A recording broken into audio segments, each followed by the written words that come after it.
koonkan aadmiga jooga qof kasta kurbadiisiyo kaskiisuu hadlayaaho dadku waa kalamaan haddii aad kululaato halla boodin ka shee kaalintaada ka qaado dadku waa kalamaane wixii kula wanaagsan qaar baa kohanayee ha kasoomin dhegayste dadku waa kalamaane intaasi waa kaftan waane markanna ku soo dhowaada xubintii kalamaan saad u hesho xubinta kalamaan maalin walba fadlan subscribe sar page-kan Dulmidiid Media أرددو ددو ددو دم دم دم دulmidiid dadna dhamaadi dulmidiid dadna dhamaadi war maxaa ku horbooday kuna siibsan nafta weysi waaye war waa la fashiliyay been hadaad hore u maqli jirteen maanta soo waxba ka runa hadda qarax dhawaaqiisa iyo xabadda askarta horeysa la yiri jooji markuu jagboontigii ciidanka diiday ayaa xabadii lagu furay asagoo raba inuu baarlamaanka toos u galo kadibna hawadu kaligiis galay askartuna inay dilaan bay rabeen waaba waayeen waxay dilaan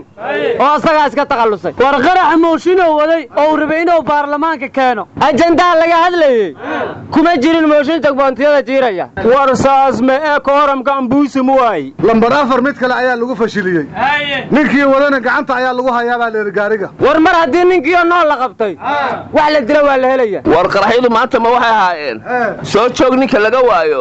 soo jiifa laga helaa war qaraxyo badan ay dilo badan oo beedkan ka dhacay ninkii hogaaminayay baa isagoo qoslay la wareystay wuxuu sheegay dilalka inta badan inay ahaayeen ku nasiibso wuxuu yiri baabuurkii ninkii daabshil iyo caruurtiisa iyo kii kale xamar weyne xog hayay ururka haweenka lagu dilay labadoo ku nasiibsay ahaayeen buu yiri waxaana lagu amray buu yiri baabuur kasto qurux badan oo beensan leh ku qadimaysaane rasaasta ku qufa waxa ka sii dareed markii uu yiri gaariga aniga aan soo qarxin lahaa qashinku way dhaqaaqi waayay war waxa soo dhan waxa ka dareed markuu yiri waligay dugsi quraan leeyma geen iskuulna ma gelin maan yaridiisa ka arka jaahilnimadiisa war la yaqtab wala yaqra waha ilankaas war bayana waxa la yaabanahay diinaan u dagaalamayaa dadka u leynaya waligayna dugsi leeyma geen sida isku qabanayso wartaasiyada dabaalnimo la kadari dogognimo waana la kordhaway waana la hoos dhawiyo warnimo dogognimada aad sheegaysaan midii ugu xumayd anu saakan ku soo toosay waxaan maqlay ficil qofkii damiir loo maqlaa aran la dakaamayo gaalkaayo wixii xal ka dhacay qofkii muslim oo dhagihiisu maqlaan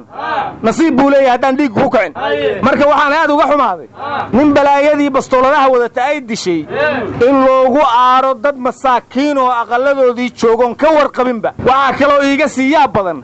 goorma shabaab qabiil noqdo qabiilka yeesha warnimayow waxaan anigu soo maray saaka bakaaro waxa arkay dameer lagu xawaareeg jiray oo kareeto ku xirto rarkii diiday anigu dooni mayo yiri oo gaari baa la ii malaynhayaa waxa lagu dhajinay qaraxa lagu dhajinaya sidaas buu ku diiday baqalbaa waxay tiri adeero wana adduunyo waxaan ka sugtaa aysan ii ooline isaara kareetada sidaas baa lagu raray muraadkeeda ayaa garanaysa marka waxaan idin weydiinayaa ummadina Soomaaliyeed baqasho ehel iyo gayaan midna mara miya war baqashii ku wax qarxinaya waa isku midkoodna tol male war alleena lamaya waligeed baqali ciday dishay iyo ciday qarxisay midna laba arage dambe ay kalna hatta dul saarnina war shabaab qabiil ma leh dadka ay dileen maxaa qabiil loogu aaneeyay war warkayga dhex gelinine regaalkaayo waxaan dhihi lahaa dunuubtii la iska galo dambiga aan laga hortagin xumaha aad daawataan dib baad uga qoomamayn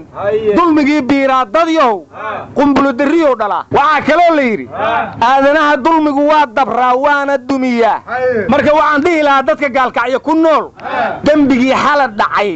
dadkii geystay hal qaybsanin ee ku kooba oo tiirka geeya ali dhiif wixii dilayna dambiga xalay gaalkacyo ka dhacay kamid yihiin ayagana tiirka lagu soo xir warnimiyow gaalkacyo dad walaalagan oo muslim ay wadegan in kasto dad walaalagan ay degan yihiin war gaalkacyo humo dhegdeha ka dhiyaw kan hali koomi in hayna hatta ka hor gabartii lahaay ay iisha dilhumadii lan gali iyoonay handhoomadii ka dhidi aragden ragi dili hatta adaalad ma hateegna haana may ka aaray ino go'wiin gable ka sii doono war ninka humo hali la dilayba kaanaga loo dilaya war saas ma en min yaw dambigi liye qumbulu duriyeen nagada abwaanko eray dambigan badsateen warnamayo madax madaxda Soomaalidu meel kasta ay joogtaba Facebook waxay kula soo kala hormareen falkii gaalka ayaa ka dhacay waan cambaaraynayna marka waxaan dhihi lahay inta Ilaahay ka cabsataan cambaar ilaa 9 kiibaad wadeen dhaawacay bogsiisana ma aynaan arkin ee dadka ama ka aamusaama wax u qabto war 9 kii ilaa hata cambaareen ma bakala niin weheliyay guddi baan u magacaawnay oo falka meesha ka dhacay soo baaro oo xaqiiqada jirta noo soo tabiyo ilaa hatana baaritaan wala ka baha ma aragna afdabolan deeba walwalbilka dhamaayo hay dadkina dhamaadeen war waxba ma ogidine asbuucan gudihiisa kaliya meeqa guddi baa la magacaabay sargaalkii booliska iyo xalashaa lagu dhintay guddi baa loo magacaabay sargaal kale oo beledweyne agtiisa lagu dilay guddi baa loo magacaabay xiisada beledweyne guddi kale loo magacaabay laba sargaal oo xamarweyne isku xabadaysa guddi baa loo magacaabay maalinta xorriyada guddi baa loo magacaabay gaalkaayana hadda maanta kaliya 3 guddi baa loo magacaabay marka waxa soo baxay mashruucyo cusub oo la yiraahdo guddi warnimayo anigu aad waxaan ula yaabanahay Soomaalidu waxay kala aqoon weyday mucaarad maamul iyo mucaarad qaran Kenya waxaan isku haysanaa waa dal iyo dad maya waxaan isku haysanaa waa bad war maya waxaan isku haysanaa aan wada hadalnayo wada hadli mayno war badu dalka ka mid tahay warka iga dhageysta ariya say uga mid tahay bad iyo biriyaaba la kala yiraahdo war waa reebaadiye kaliya ka soco marka Kenya masir isku haysano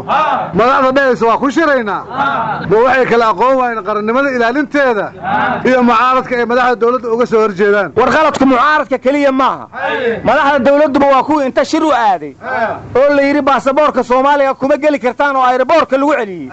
baasaboorada ajaanibta la soo baxay warnimiyo usan walba waa shiidin xafiiska nikaah oo la kumahariye madaxda Soomaalida ardi sababki yaala jiri hatta may balahan guuriyay Nairobi nikaah ya sooda warka iska dhaafisan war ma hayside macal xafiiskii Dubai oo lacagta waaweyn laga soo qaaday jiray ayaa Nairobi loo soo wareejiyay Somaliland tii ku noqon jirtay Imaaraadka Kenya ay hadda dhooban tahay maamul goboleedyaduna waa la mid wariyo ma siyaasiyiinta dhimatay weerooyna mise siyaasiyiinta nool war shacabka la ihaanaynay u ooy hada cid u ooyisaniyo war aan helmaylinka ooy ida uma maqna eelna uma qodna mar horba erteena warnimayo war ma haysaane ninkii New Zealand masaajidka dadka muslimiinta asigoo ku laynaya leefka soo galay maxkamada la soo taagay waxayna tiri wax dambiya kuma hayno warnimayo horta islaanta New Zealand madaxda ka anigu mudaan taageeray ilhaan umarna mudaan taageeray labadiibana dib ay ugu soo xumaadeen nin horena wuxuu yiri arraweelo dumar oo dhan bay u aqli roonayde ayaduna awowgeed la narma arin fiicnay warta islaanta New Zealand madaxda ka ay barnaamijkaas siyaasiyan waa uga jawaabtay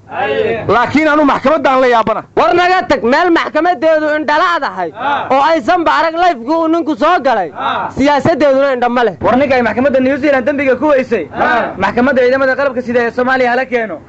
suutay lima caliyaro ayaa suutul maayda ku dul akhrinayay warnimada waxa la yiri haddaad gobis eeday u yeeratay guurti gartiina adkaatay rugtiyo gogosheeda ka weyda garaawsho mid walibana geesti huq iyo gocashooyin ku gowsaadaygo gadaad ku taqaanay ka guure dadkaasi gumbayna noqdeene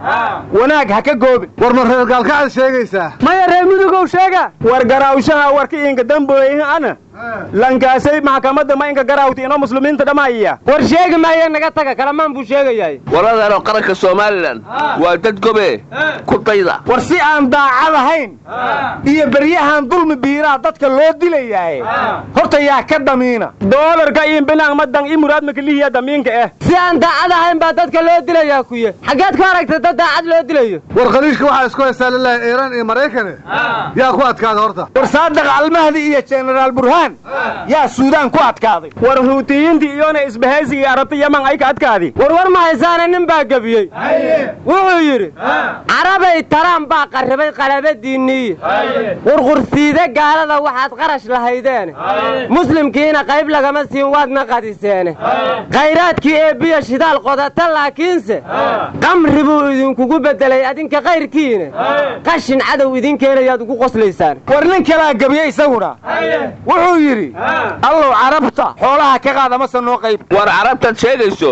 imaaraadka ha nagaga darin carruurtu caanaha noo siiyaaye caana waayo cagay ka tug antaliigto cimri muu caana wooyaya waryaa ilmo soomaaliyeed ankaarta ka dhaafa war ilma ka qaaxa weyne waa oday qaryahane oo horteed ka